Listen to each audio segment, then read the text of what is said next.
Name one. You said, you were talking about authoritarian regimes earlier, and you've said that the UK should be a robust counterweight to authoritarian regimes and that we are ending our dependency on authoritarian regimes for energy. How would you describe the Gulf states? I would describe the Gulf states as partners of the United Kingdom. We're currently negotiating a trade deal with the GCC.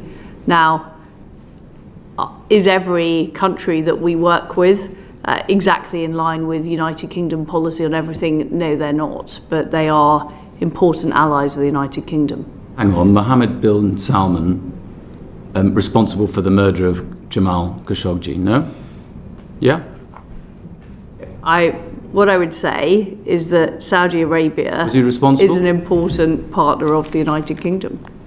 81 executions all on one day in Saudi Arabia, and you don't think that that's an authoritarian regime? What I'm focused on is making sure that we are dealing with the major threats to the world. The number one threat we're dealing with at the moment is the threat from Russia.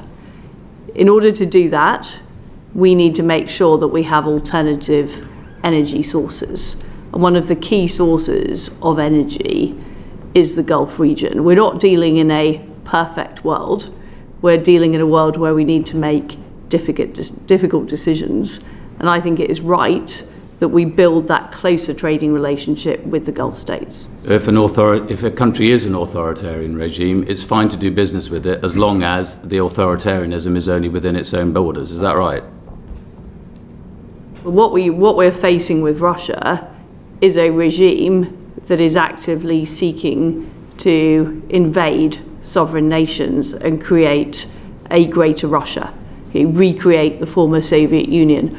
What we're seeing with China... Yeah, but we went handing cap to them for 12 years, and now wrong. We're doing the same with Saudi Arabia. Well, I think that was wrong, the approach that was taken to Russia by the West. It was wrong. In the Gulf trade document that you've just published, you say the government will continue to hold those who violate human rights to account. How are you doing that in the Gulf states at the moment? Well, these issues are raised regularly with the relevant ministers and leaders who we meet in the Gulf states. You have what personally? Our aim, I have personally, yes.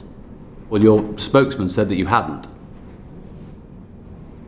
So what's the last human rights issue that you raised with a Gulf state leader? I'd have to come back to the committee on the precise timing of that, but I certainly anything. have Just raised tell us it. anything that you've said on human rights. Well, I certainly have raised it when I was in... Go on, tell us one now. I'm just trying to remember my most recent visit, but I can assure you I have raised it, and I will write to you with the details.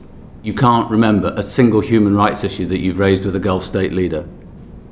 Oh, I've raised particular issues when I've been in the Gulf about human rights issues.